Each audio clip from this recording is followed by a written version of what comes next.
We used to dry it in the barn, called the garlic barn, still is called that. Beautiful old tobacco drying barn up there. Looked beautiful, a lot of work to be hanging up in the rafters.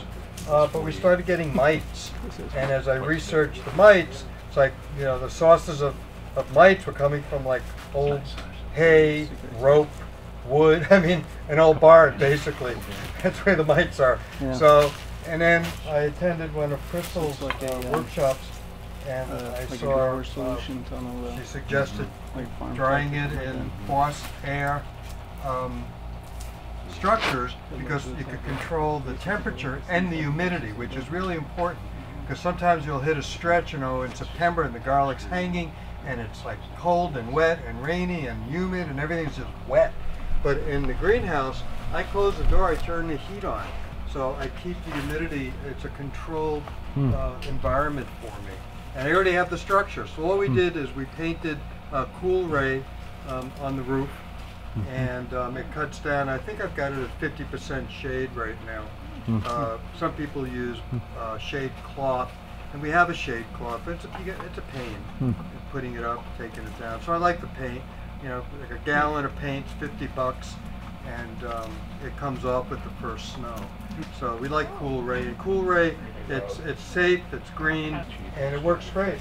I mean, these were in here for 3 days now, and look, look at that. So what are you using for your indicators when you're done? When I'll cut the stem. You know, if it's still green, it's not done.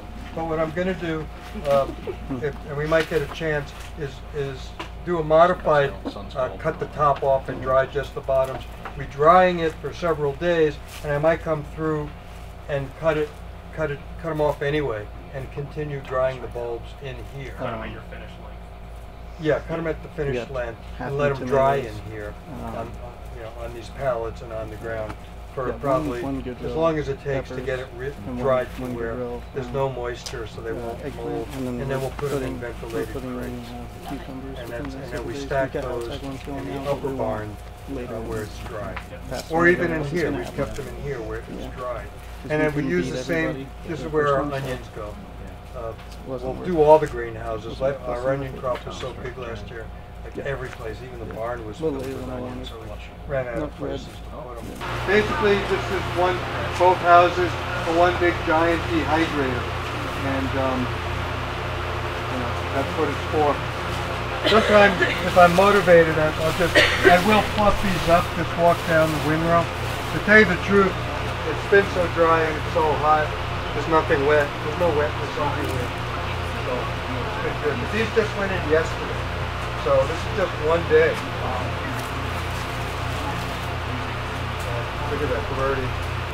The final, after they're dried enough and really dried nicely, they get topped and the roots are cut off, and we put them in black crates, but only fill them up half, 2/3 full, and we'll leave them in here or the upper barn. You want to keep them dry. Real important they stay dry. We had them, last year we put some in the lower barn. We had bins of onions and some crates of garlic. And because there's a concrete floor in our store, in the wash barn, concrete attracts moisture. And even though stuff was on pallet, they were sweating. You get sweat, you're going to get mold. And so you don't want moisture on garlic or onions. You want to keep them dry. Long-term, garlic could be stored at 32 degrees. So if you're looking for long-term, 32 degrees. I'm not particularly that long-term. We're doing a bunch through black garlic. We have a dozen garlic cookers. And we're going to start doing smoked garlic. And then we sell it as seed. Basically, we ship out by mid-October. All of the seed garlic was sold out. And then we supply a couple of co-ops. And then we're into Thanksgiving, and then we're sold out. So I'm not looking to hoard my garlic. I'd rather sell it out. Because you lose weight, too. You know, every week you're losing some weight. So, you know, harvest early, sell it early, count your money early, go on vacation. That's my But, you know, I don't run a CSA. I know a lot of people do. It's not my thing. I'm just supplying retail stores and my seed festivals. There's a question in the other house about, or between the two houses, about using HAF fans in combination with your exhaust fans. Well, You got them. You're using them where you have them. yeah, we have them in here. I wasn't going to use them because I have an argument with my staff. It's like, you know, they thought it was like going to help us, but the air's going that way. Why do you want to push it that way? But they like to hear it, and they're working in here, and it cools it. Anyway, so I had them shut. They put them on. It happens all the time. I'm shutting them. They're putting on. So I don't think it makes a difference. In the tomato house, I've got 2 HF fans I need to add to. It's more important in the tomatoes to have adequate air movement to keep the leaves from getting wet. You know? And there's only 2 in there, so I need to add 2. I might steal them from one of these houses and stick them out there, but I don't see the need as long as the exhaust fan's going. Right? Now in storage, like in the barn, you want air moving, so then it's different. You don't want stagnant air, but you want to keep the air moving. You don't want them to get moist. So air movement is good. I've got some big fans, and you aim it at the piles of garlic and the crates. You just want it, and the onions too. Real important. But that's why you lose weight. You're constantly blowing on them. They're drying out. So we sell out all of our onions. I'm happy if I could get to Thanksgiving, but some years we sell it by the end of October. So, about irrigating garlic, how long will it stop irrigating before harvest? I do 2 weeks. Yeah, I think 1 to 2 weeks is great. 2 weeks. So if your garlic has sized up nicely and you're just bringing it to the end, I like 2 weeks a lot.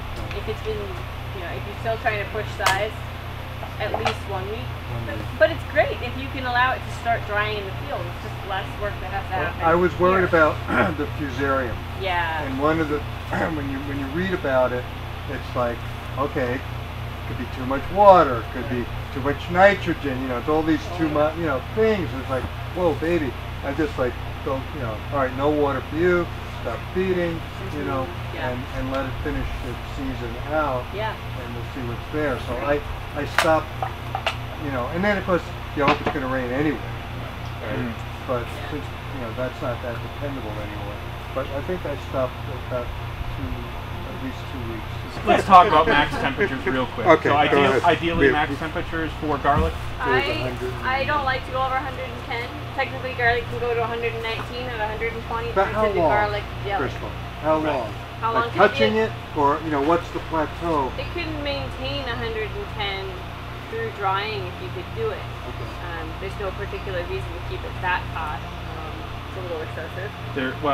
So there are some systems in use that actually aim for 110 to get a quick and it's dry. And so if you're moving a lot of volume, that'd be one reason to do it. Sure, that's true. Yeah, if you needed the space to be emptied again. Right. I'm working with a grower whose onions are drying way too fast, and they're trying to figure out how to push the garlic through the tunnels, and they're going to try keep it as hot as they can, as much of the time as they can.